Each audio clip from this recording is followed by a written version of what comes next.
दोस्तों आज की इस वीडियो में हम लोग दो चर वाले रैखिक समीकरण युग्म को ग्राफीय विधि से हल करना सीखेंगे।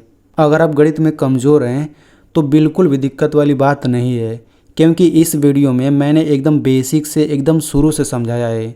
आपको बहुत ही अच्छे से समझ आ जाएगा। तो चलिए इस वीडियो को शुरू करते हैं। तो देखिए, आपको ऐसे ही दो समीकरण दे दिया जाएगा, ठीक है, और आपको कहा जाएगा कि इनको ग्राफीय विधि से हल कीजिए, यानी कि हमको इन दोनों का ग्राफ बना करके इसको हल करना पड़ेगा। इनको हल करने का कई विधि होता है, जैसे विलोपन, प्रतिस्थापन, वज्र गुणन विधि, लेकिन हमको यहाँ पे इसको ग्राफ बना करके हल करना है। तो देखिए, इनको ग्राफीय विधि से हल करने के लिए सबसे पहले जो दोनों समीकरण दिया है इन दोनों का हमें सारणी बनाना होता है, ठीक है ना। तो यहाँ पे सबसे पहले हम लोग पहले समीकरण की सारणी बनाते हैं। तो हम लोग यहाँ पे लिखेंगे 2x + y = 8 की सारणी, यानी सबसे पहले इस समीकरण का हम लोग यहाँ पे सारणी बना लेते हैं, ठीक है। तो सारणी कैसे बनाते हैं, तो देखिए इसमें x y है, तो यहाँ पे हम लोग x लिख लेते हैं और नीचे यहाँ पे y लिख लेते हैं। अब देखिए इस लाइन में x का मान रहेगा और यहाँ पे y का मान रहेगा, ठीक है। तो हम लोग यहाँ पे x का मान अपने मन से 0 ले लेते हैं, ठीक है, यानी कि x बराबर हम लोग 0 ले लेते हैं। तो x बराबर 0 यहाँ पे रखेंगे तो y बराबर कुछ ना कुछ आएगा ना, तो हम लोग यहाँ पे लिखेंगे, ठीक है। तो चलिए हम लोग यहाँ पे हल करते हैं। तो देखिए हमने यहाँ पे x बराबर 0 लिया है, तो ये हो जाएगा x बराबर 0। तो इस समीकरण में जहाँ पर x है वहाँ पे 0 रख दीजिए, ठीक है। तो समीकरण यहाँ पे क्या है, समीकरण है 2x + y = 8। इसी में यहाँ पे x की जगह पे ये वाला 0 रख दीजिए। तो यहाँ पे मैं आपको एक बात बता देता हूँ, देखिए अगर यहाँ पे 2 और x लिखा है, ये संख्या है, ये अंग्रेजी का अक्षर है ABCD वाला, तो इनके बीच में यहाँ पे देखिए कुछ नहीं लिखा है, प्लस माइनस जोड़ घटाना कुछ नहीं लिखा है।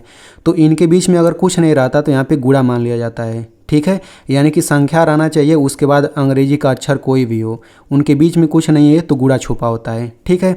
तो यहाँ पे गुणा है, तो x बराबर 0 यहाँ पर रखेंगे तो ये हो जाएगा 2 × 0 और ये हो जाएगा +y = 8, ठीक है। अब इसको हल करके y का मान निकाल लेते हैं, यानी कि बराबर के इधर y को अकेला कर देते हैं। तो देखिए 2 और 0 का गुणा करेंगे तो ये 0 आ जाएगा, ठीक है। तो ये हो जाएगा 0 + y = 8। अब देखिए 0 और y को जोड़ना है, तो मैं यहाँ पे आपसे एक सवाल पूछता हूँ कि 0 और 2 को जोड़िए, क्या आएगा। 0 और 2 को जोड़ेंगे तो 2 ही तो आएगा, क्योंकि 0 का मतलब कुछ नहीं होता। तो 0 में 2 जोड़ेंगे तो 2 आएगा, यानी कि 0 में कोई संख्या जोड़िए वही संख्या आंसर आता है। तो 0 में y जोड़ेंगे तो y तो आएगा भाई। तो y बराबर क्या हो जाएगा 8, यानी कि x बराबर 0 लेने पर y बराबर 8 आ गया। तो x बराबर 0 लेने पर y बराबर क्या आ जाएगा, यहाँ पे 8 आ जाएगा। तो देखिए मैंने x बराबर 0 अपने मन से लिया, हम लोग चाहें तो 1 भी ले सकते हैं अपने मन से, लेकिन वो कठिन हो जाएगा। 2 भी ले सकते हैं, कुछ भी ले सकते हैं, लेकिन सबसे आसान तरीका आपको बताया जा रहा है कि आप लोग x बराबर 0 लीजिए, ठीक है, सबसे आसान तरीका यही है। अब हमने x बराबर 0 रखा इसमें, इस समीकरण में, तो y बराबर 8 आ गया। तो ये दो हमने लिख लिया। अब हम क्या करेंगे, अब हम y बराबर अपने मन से 0 लेंगे यहाँ पे। तो अब y बराबर 0 लेंगे तो x कुछ ना कुछ आएगा ना, तो फिर वही काम करिए, y बराबर 0 इसमें रख दीजिए तो x आ जाएगा, ठीक है। तो हम लोग यहाँ पे रख लेते हैं। तो यहाँ पे y बराबर हमें 0 रखना है, तो सबसे पहले समीकरण लिख लेते हैं 2x + y = 8। y बराबर 8 लेना है, यानी इसी y की जगह पे रख दीजिए। तो ये हो जाएगा 2x प्लस यहाँ पे 0 रख देंगे बराबर ये हो जाएगा 8। अब देखिए ये 2x कोई संख्या होगा, ये 0 है, तो इन दोनों को जोड़ना है, तो भाई यही तो आएगा। तो 2x बराबर ये आपका आ जाएगा 8। तो हमें x का मान चाहिए, तो x अकेला होना चाहिए, तो 2 को उधर भेजना होगा। तो देखिए 2 और x के बीच में गुणा है, ठीक है। तो ये 2 जब उधर भेजेंगे ना तो नीचे जाएगा, गुणा का भाग में जाएगा। तो यहाँ से x बराबर हो जाएगा 8 बटा, ये गुणा में तो 2 नीचे आ जाएगा। अब देखिए 8 बटा 2 है, तो 2 के पहाड़ा में दोनों आ जाता है, तो हम काट सकते हैं 2 से। तो 2 एकम 2, 2 चौक 8। तो यहाँ से x बराबर आ जाएगा 4 बटा 1। अब देखिए बटा के नीचे 1 का कोई मतलब नहीं, हटा दिया जाता है। तो यानी कि x बराबर क्या आ गया, x बराबर 4 आ गया। तो यहाँ पे x बराबर हम लोग 4 ले लेते हैं, ठीक है। यानी कि सिंपल भाषा हम समझिए, हम लोग पहला वाला जो ये समीकरण है इसका सारणी बनाने के लिए हम लोग क्या करेंगे, x बराबर 0 अपने मन से लेंगे और x बराबर 0 यहाँ पर रख देंगे, तो फिर y निकल जाएगा, तो नीचे लिख लेंगे। फिर हमने y बराबर अपने मन से 0 लिया तो x निकल जाएगा, तो ये हमने लिख लिया। तो पहले समीकरण का ये सारणी बन गया है। ठीक है, बिल्कुल इसी तरह से हम लोग इस दूसरे वाले का भी सारणी बना लेते हैं। ठीक है, तो हम लोग यहाँ पे लिखेंगे 4x - 2y बराबर 8 की सारणी, यानी कि ये दूसरा समीकरण है, इसका भी सारणी बिल्कुल वैसे ही बनाइए। तो यहाँ पे ये हो जाएगा x और नीचे यहाँ पे हो जाएगा y। तो बिल्कुल वही काम करिए जो आपने ऊपर किया था। तो हम लोग x बराबर 0 अपने मन से ले लेते हैं। ठीक है ना, हमने 0 ले लिया। तो अब हम क्या करेंगे, x बराबर 0 इसी में रख देंगे। तो चलिए रख देते हैं। तो यहाँ पे x बराबर 0 रखना है, तो समीकरण लिख लेते हैं 4x - 2y बराबर ये आपका हो जाएगा 8। तो देखिए हम लोग इसी में x बराबर 0 रख देते हैं। तो यहाँ पे देखिए x बराबर यहाँ रखेंगे 0, तो ये हो जाएगा 4 गुणा 0 - 2y बराबर 8। अब देखिए 4 और 0 का गुणा करेंगे, ये पूरा 0 हो जाएगा, 0 हो जाएगा ना। तो देखिए 0 - 2y बराबर 8। अब 0 में से कोई संख्या घटाया जाता है तो क्या आता है, यहाँ पे देखिए अगर हमें 0 में से 2 घटाना रहे तो ये आपका आ जाता है -2 आ जाता है, मतलब ये माइनस के साथ आंसर आएगा। अब समझिए कि ये 0 हट जाता है, यही तो आंसर आता है। तो वैसे ही 0 में से इतना घटाया जाएगा तो समझिए 0 हट गया, ये आपका आ जाएगा -2y बराबर 8। इसमें बहुत लोग गलती कर देते हैं कि ये माइनस हटा देते हैं, माइनस रहेगा। ठीक है ना, तो -2y बराबर 8 हो गया। अब बिल्कुल यहाँ पे y का मान निकालना है, तो ये हो जाएगा y बराबर इधर 8 हो जाएगा। देखिए बीच में गुणा है ना, तो गुणा में -2 लगा हुआ है तो नीचे आएगा, तो ये हो जाएगा बटा के नीचे 2। ठीक है, इतना हो गया। अब यहाँ पे मैं आपको एक रूल बताता हूँ। देखिए अगर बटा में माइनस अगर नीचे आ जाता है ना, तो इसको हम लोग ऊपर लिख सकते हैं, ऊपर से नीचे भी कर सकते हैं, कोई दिक्कत नहीं। तो ये y बराबर हो जाएगा -8/2, यानी नीचे से उठा के ऊपर कर दिया। अब देखिए 8/2 को काट दीजिए, ये माइनस को समझिए है नहीं, अभी समझिए है नहीं, 8/2 है तो कैसे काटते हैं वैसे ही काटिए। तो 2 एकम 2, 2 चौक 8। तो यहाँ से y बराबर क्या आ जाएगा, माइनस है तो माइनस लिखिए, ये हो जाएगा 4 और बटा 1। तो बटा के नीचे से 1 को हटा देते हैं, तो यहाँ से y बराबर क्या आ गया, y बराबर आ गया -4। ठीक है, यानी कि x बराबर 0 लेने पर y बराबर -4 आ गया। तो यहाँ पे लिख लेते हैं x बराबर 0 लेने पर y बराबर -4 आ गया। देखिए इसको हल करने का और भी सिंपल तरीका है। हम लोग क्या कर सकते हैं, x बराबर अगर आप 0 रखेंगे ना तो ये पूरा 0 हो जाता है। तो 0 का मतलब समझिए कि पूरा ये हट गया, कट के हट गया।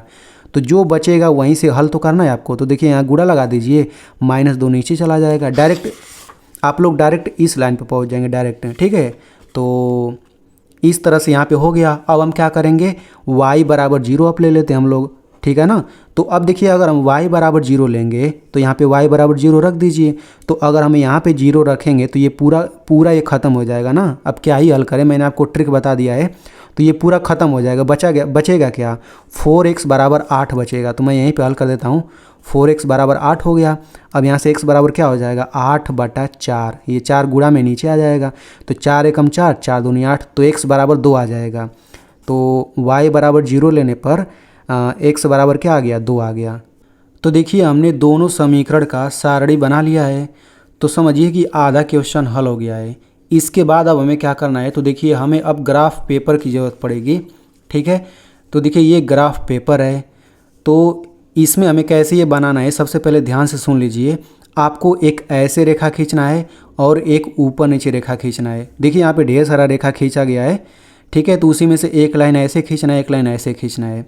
ठीक है, इसके बाद हम क्या करेंगे, देखिए यहाँ पे निशान लगाया गया है, ऐसे निशान ऐसे करके। तो यहाँ पे हम गिनती वाला संख्या लिख देंगे, 1 2 3 4 5 6 ऐसे करके। ऊपर भी हम लोग गिनती वाला संख्या लिखेंगे। ठीक है ना, लेकिन देखिए अब इसके इधर हम क्या करेंगे, इधर भी गिनती लिखें लेकिन माइनस में गिनती लिखें, -1 -2 -3 ऐसे करके। और नीचे भी हमने माइनस में ही लिखा है। तो आपको ध्यान से ये बनाना है, ऐसे ही बन जाएगा आपका। उसके बाद आप यहाँ पे आप समझिए अच्छे से, ये वाला जो रेखा दिख रहा है ना, ये वाला रेखा, इस रेखा का नाम है x अक्ष। ठीक है, यानी इस रेखा को हम लोग x अक्ष कहते हैं। वैसे ही इस वाले रेखा को हम लोग y अक्ष कहते हैं, y अक्ष। ठीक है, तो ये आपको अच्छे से पता होना चाहिए। तो देखिए अब हम क्या करेंगे, तो देखिए सबसे पहले हम लोग इस पहले वाले समीकरण को ग्राफ पे दिखाते हैं। ठीक है, तो देखिए x के लाइन में 0 लिखा है और 4 लिखा है, तो हमको 0 से मतलब नहीं है। x के लाइन में यहाँ पे 4 लिखा है ना, तो x अक्ष पे 4 पे निशान लगा दीजिए। तो यहाँ पे x अक्ष यही है, इस पे 4 पे निशान लगाइए, तो 4 देखिए यहाँ पे हम लोग निशान लगा देते हैं। ठीक है, वैसे ही y के लाइन में देखिए 8 है, 0 है, 0 से मतलब नहीं है, y 8 है, यानी कि y अक्ष पे 8 पे हम निशान लगा दीजिए। तो y अक्ष देखिए ये इस पर 8 पे हमने निशान लगा दिया। अब देखिए दोनों जो निशान लगाए ना उनको फिर से मिला दीजिए। तो हम लोग इन दोनों को फिर से मिला देते हैं। देखिए एक बिंदु यहाँ पे मिला था, एक बिंदु ऊपर मिला था, तो हम लोग ऐसे करके मिला देते हैं, ठीक है। अब मिलाने के बाद दोनों तरफ हम लोग ऐसे तीर लगा देते हैं। अब देखिए जो ये रेखा बना है ना वो इसी समीकरण का है, इसी समीकरण का ये ग्राफ बना है ये रेखा। तो हम लोग क्या करेंगे, ये वाला समीकरण जो है ना इसी के ऊपर कहीं पे लिख देते हैं। तो चलिए हम लोग यहीं पे लिख देते हैं। तो ये हम लोग लिख देंगे 2x + y = 8, 2x + y = 8। तो ये लिखने से हमें पता ये चल जाएगा कि भाई इसी समीकरण का ये रेखा खींचा गया है, ठीक है। बिल्कुल इसी तरह से चलिए हम लोग इसका खींच लेते हैं। तो देखिए x के लाइन में 0 है और 2 है, तो हमें 0 से मतलब नहीं है, x अक्ष पर 2 खोजिए। तो देखिए x अक्ष यही है, इस पे 2 खोजिए, कहाँ पे, 2 यहाँ पर है, निशान लगा देते हैं, ठीक है। अब y अक्ष पे खोजिए, तो 0 से मतलब नहीं है, y अक्ष पे -4 खोजिए। तो देखिए y अक्ष ऊपर नीचे ऐसे है, -4 चाहिए, तो यहाँ पे मत लगा दीजिए, -4 यहाँ पर है, ठीक है। तो 2 बिंदु मिल गया। अब हम इनको मिला देते हैं। तो ऐसे फिट रख देते हैं दोनों पर और इसको ऐसे मिला देते हैं, ठीक है। अब मिलाने के बाद फिर से यहाँ पे तीर लगा दीजिए, ठीक है। अब देखिए ये वाला जो रेखा खींचे हैं आप इस समीकरण का है, तो इस समीकरण को भी लिखना पड़ेगा। तो यहीं पे कहीं पे लिख देते हैं हम लोग। तो चलिए लिख देते हैं यहीं पे 4x - 2y = 8, ठीक है। अब इतना कर लेने के बाद अब ध्यान से समझिए, इस समीकरण का रेखा ये हो गया और इस वाले समीकरण का रेखा ये हो गया। दोनों देखिए इसी जगह पे मिल रहे हैं, इसी बिंदु पे मिल रहे हैं, ठीक है। तो यही वाला बिंदु ही तो इसका हल है। कैसे हल है मैं आपको बताता हूँ। तो देखिए इसी बिंदु से आप सबसे पहले x अक्ष पर आइए। देखिए ये x अक्ष है ना, तो इस बिंदु से चलना शुरू करिए और x अक्ष तक पहुँचिए आप। तो देखिए रेखा यहाँ पे बना हुआ है, रास्ता बना हुआ है, तो यहाँ से हम आते जाएंगे। तो देखिए हमने यहाँ पे पहुँच के हमें x अक्ष पर पहुँच गए। तो यहाँ पर तो 3 है, यानी कि हमें x अक्ष पर पहुँचे हैं, तो x बराबर यहाँ पे 3 हो गया, तो यानी x का आंसर हो गया। अब हम यहाँ से y अक्ष पे चलेंगे। तो देखिए ये रास्ता बना हुआ है, y अक्ष है ना, तो y अक्ष पे चलते जाएंगे तो हम लोग 2 पर पहुँचेंगे। तो यानी कि y अक्ष पे 2 है ना, तो y बराबर 2 हो जाएगा। यानी यही तो आंसर है, x बराबर 3 और y बराबर 2, यही तो इसका हल है। तो इस बिंदु के लिए हम लोग ऐसे कोष्ठक लगा देते हैं और पहले x का आंसर लिखेंगे 3, तो ये हो जाएगा 3, फिर कामा लगा देंगे और y बराबर 2, ये बाद में y आएगा। तो देखिए इस तरह बना लेने के बाद यहाँ पे x और y यही आपका क्या हो जाएगा, आंसर हो जाएगा। तो देखिए अगर आपको अच्छे से समझ आ गया है तो मैं आपसे रिक्वेस्ट करूँगा कि आप लोग इस वीडियो को अपने दोस्त के पास ज़रूर भेजिए, क्योंकि उसका भी फ़ायदा हो जाएगा, उसे भी अच्छे से समझ आ जाएगा। और मेरी मेहनत के लिए इस वीडियो को एक लाइक कर दीजिए।